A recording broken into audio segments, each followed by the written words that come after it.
maybe you have already tried and you have burned all the context window and then it starts forgetting things you said at the beginning and you get frustrated. So why does a long chat forget? The AI that matters every day. Now we're going to differentiate between models and apps. An app is like Cloud or ChatGPT, for example. It's like the whole infrastructure.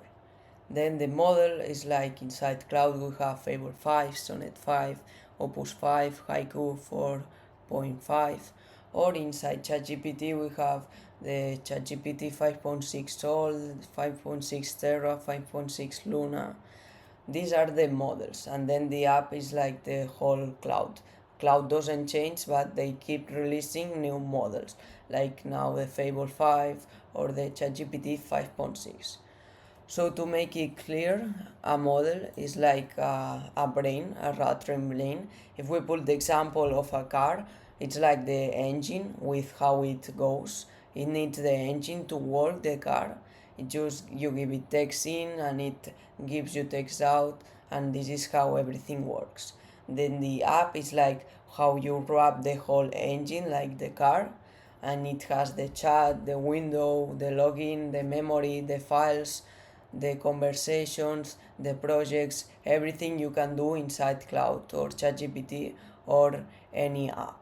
And then the model is just like the engine. So that's why if you have heard of it, you can use like the car of Cloud, but then instead of using an engine of Cloud like Sonnet 5, you put it a free local model and then it improves it because it hosts the whole car as Cloud, but you just change the engine.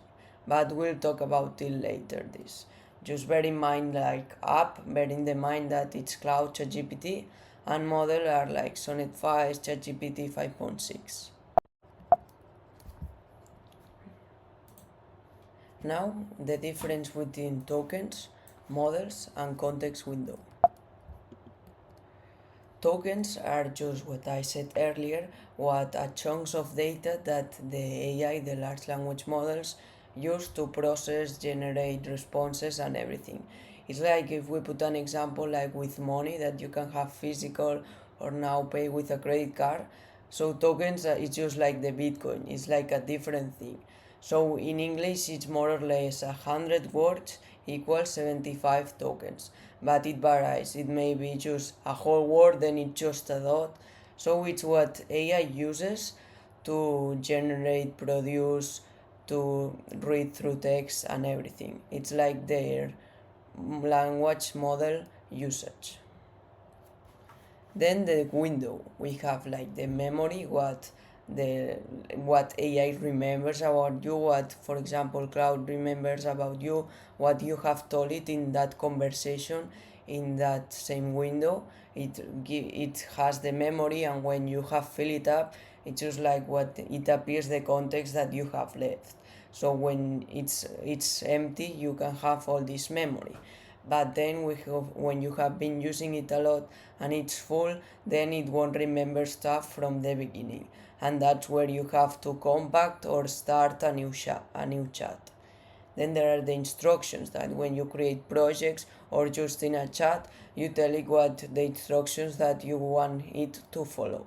You can upload documents like PDF, docs, documents of Google, HTML, but the best ones for AI is markdown files, is .md, because this is just raw text and it's the best one, and it is the one that it works perfectly with AI and it uses the less tokens as possible. Whereas a PDF or an HTML file is the one that burns most of the context window, most of the credits, because it has all the visual stuff, not just the text. So the best thing for just text, use markdown files. You can search in the internet to convert from a PDF to a markdown file, or you just tell it the AI and then start a new chat and upload that markdown file. Then you can have the conversations with any model, or you can create agents and all this stuff. and then it replies back. You can see how it does it. It may ask you questions that appear in the chat, and you have to select one, and it replies. And if it has done like an artifact, it appears. It has a web search tool and a lot of more things. So now we are going to look at why a long chat forgets, because maybe you have already tried and you have burned all the context window and then it starts forgetting things you said at the beginning and you get frustrated. So why does a long chat forget? When chat grows past the window size, then it's when it's starting to forget, but not just when it goes through the limit.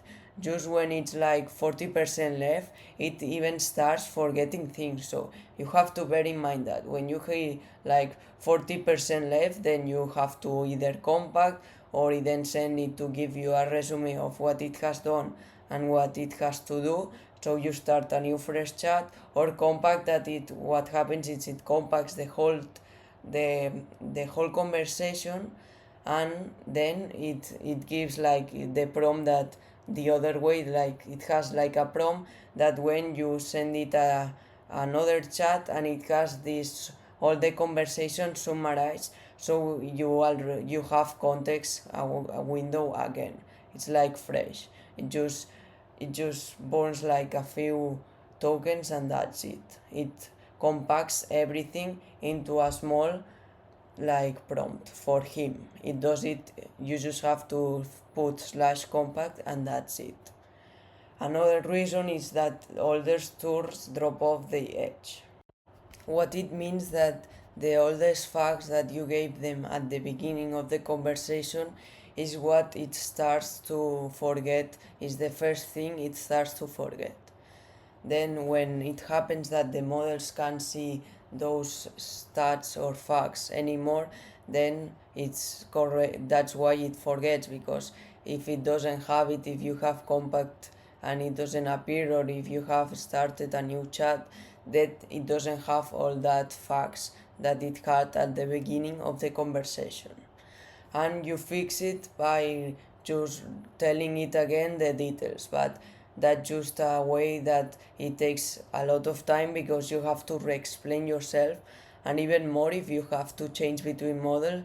So that's why it's great to have like a second brain. They call it an operating system, that is just a folder in your computer local, where you have all the context, all the things about you that you want AI to know, all the projects divided by folder, files, everything it does inside that second brain, with markdown files that tell cloud where everything is, so that it knows how to find it fast, and also stores all your skills. So that's one thing that you should know when you have started using AI. So now the difference between the two phases that AI models, LLMs, go through: training versus using. So this is a life of a model, of a large language model, like for example Fable 5. It starts with the training. Month of compute that costs millions. They put all the data, all the facts, all the things it trains, all this training. It's the part that it's most expensive and that it takes more time.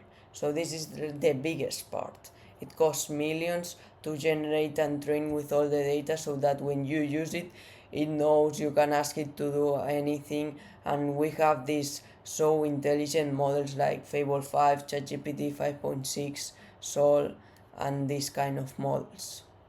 The bigger one, the more that has been trained, and has been trained better because it learned from the other one and improved over time. Then we have the model frozen. It's like when it's frozen, that it doesn't have the training that it had in the training phase. In this model frozen phase, its weights are locked. They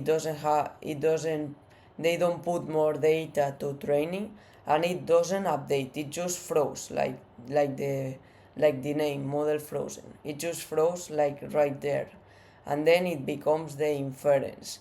That's when you can messages and you can reply it faster. The inference is when they put like the large language model, like when they release Fable 5, for example, and you can use it. But before it went through that training, and then they froze it, and then the inference, so that you can use it. And they repeat that inference forever. So that model never changes. It doesn't learn from your conversation in real time. No, that doesn't happen, because the only part where it learns is in the training phase, and it's the first one. Then they froze it, they inference, so yeah, you can use it, and it repeats that inference forever. For example, one of the first models of Cloud, it was like Sonnet or Haiku, and you can still use Haiku, and it's not like Fable 5, because it doesn't learn from the conversations, it just learns from the training phase. But they use that conversations to train another model. Like, for example, they have Opus 4.8, like they had a month before. They have trained it, they have froze it, now it's public access, you have to pay or you have Cloud, and you can use it, and you can use it forever. But then from the conversations they use all the data from the people that are using it to train another model that is strongest. So that's why they cannot go backwards, they go forward, because they kept training those models. And now they train another model. They froze it and decide to call it Fable 5. Now you can use it, and now they are now you can use it from months, and it's like the same model, it hasn't changed anything.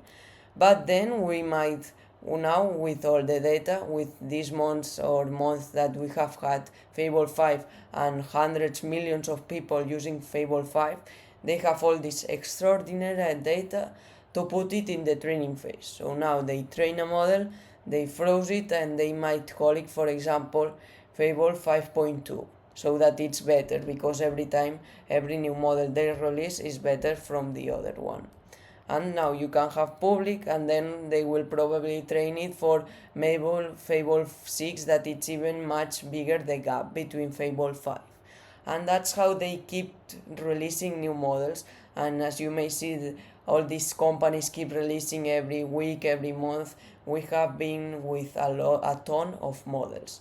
But it's great for you to know how the life of a model, like all these 4 phases, because most people think that when in the inference phase, that after the inference phase, every time you use it, it learns from you and it keeps improving the model. But no, this is not how it works.